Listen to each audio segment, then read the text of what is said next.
Hi, everyone, and welcome to Thoughts. Today I have thoughts on Dominic Thiem advancing to the Madrid semifinals, beating Roger Federer. Federer's his return to clay courts for the first time in 2 years. Funny symmetry here because Thiem in Rome 2 years ago was the man who beat Roger Federer on clay. So Federer's last two matches on clay are against Dominic Thiem, but they come 3 years apart, which is pretty crazy. This was a very interesting match. It had a great story arc. It had an evolution. So let's get into that evolution. Dominic Thiem starts off, and let's just start here. At 1-love, he plays an absolutely brutal game. He has a double fault. He has 3-4 unforced errors. Roger Federer didn't need to do much, and he's up an early break. But all in all, throughout that set, Thiem was given no rhythm for Federer. He was playing with an unbelievable aggression to the point where he would really not let Dominic Thiem settle into a baseline rally. He would mix in the drop shot. He would serve and volley. He would saber. He would go for... I remember there was a point where Thiem was up 40-love, and instead of playing a baseline rally with Thiem, Federer just ran around a forehand, tried to hit it 150 miles per hour, and missed it by 10 feet. And you might be saying, oh, well, that was bad.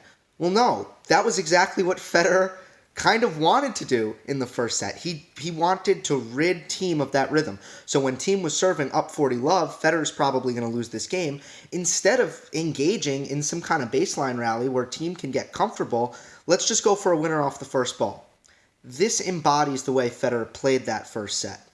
Federer's pace and his court positioning was rushing Thiem, and I think that Thiem was so late with his footwork and on the timing of his swings. That's why he made so many unforced errors in the first set. It was also a great first serve percentage from Federer, and Thiem really couldn't return at all. High first serve percentage. Thiem didn't return the few second serves he saw very well either. And Federer won this first set 6-3, but it could have been worse because he played way better than Dominic Thiem. It was only one break, but to me, it could have been more. That was the first set. Again, I thought that the set point, I made a note for myself here, the set point that Federer ended up winning was the first time I saw Dominic Thiem take multiple full swings in a baseline rally. That's how little rhythm Federer was giving him, refusing to play these baseline points. Second set, I think Thiem, you could see him start to get some timing. He became more compact on his forehand. He's got a long forehand. It takes him a while to get off. But I think he got quicker, and he got more compact on the forehand wing and on the backhand wing, but especially the forehand. And Thiem started hitting some great forehands and started dominating the baseline rallies. It didn't really matter. It closed the gap. And in the second set, there was very little between Federer and Thiem. The reason why there was still very little gap between the players, even though Thiem was kind of started to dominate the baseline rallies, is because he still couldn't return at all. And here's where you saw Federer's strength, which is his serve and his first shot behind his serve. That's one of his biggest strengths. Go directly into Dominic Thiem's weakness, what I believe is the worst part and the weakest part of Dominic Thiem's game, which is his return. Those two lined up perfectly, and that's why despite Thiem in the baseline rallies having a big advantage over Federer, once he got his timing and his rhythm in the second set, still the return wasn't good enough for him to even come close to breaking Federer's serve, although I do think he had a few games with break points. Federer actually went down love 40 at 2-3, but whenever Federer was in a hold, whenever he had to save break points, normally all he had to do was really hit a serve, a big serve or two, and that was all it needed, because Thiem was not returning well enough to break. This goes to a tiebreak, and I think Thiem's body language was, it kind of looked like he was still feeling more of the pressure. On Federer's side of the court, it was a little bit looser, and I tweeted out another thing. When you see, the saber from Federer, and he was 0 for 2, sneak attack by Roger when he charges in on the return and takes the return off of a half volley. When Federer does these kinds of things, it's not really that necessarily it's going to win him the point and it's going to be an effective strategy in that sense, but it shows his mentality. It shows his looseness. And Thiem on the other side of the court was not operating with that looseness. In the second set tiebreak, this could have went either way. There was still very little separating these players. And ultimately, Federer had some match points. None of them really stood out to me as a point that we should take the time to really dig into right now. But it was a bad second serve with Federer serving, I think at 10-all, where Federer tries to hit a second serve up the tee and come in behind it. And Thiem at this point, he's returning from way back in the court, so Federer thinks, well, I'll try to serve volley, but he missed his spot.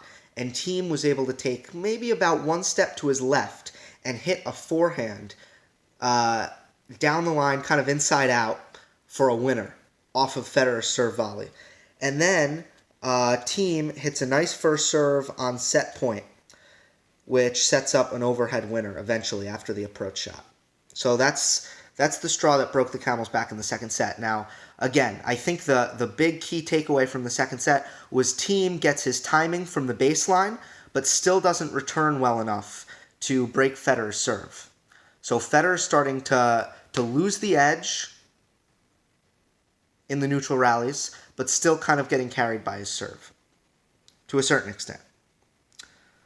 Federer is still hitting his backhand great in this match. His backhand was so good in this match. And then in the third set, I think there's one adjustment that Federer makes that I'd like to talk about, where on the second serve, on Thiem's second serve, Federer moved back. And I didn't understand this tactic at all, and the Tennis Channel commentators were applauding it. But I thought that Thiem's rhythm went up, 2 times what we saw in the second set, his baseline rhythm, where the unforced errors completely stopped because Federer was giving him so many opportunities to take full swings from the back by moving back and hitting it kind of a high, more loopy ball to start the point. Thiem gets to move back where he likes it, 7 feet behind the baseline, and take full swings.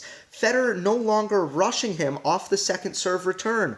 Huge mistake from Federer, to me, on the second serve return. And you know that if you want to generate break opportunities, a lot of that is going to be how you play the second serve. And I don't agree with Federer's tactical adjustment that he made in the third set.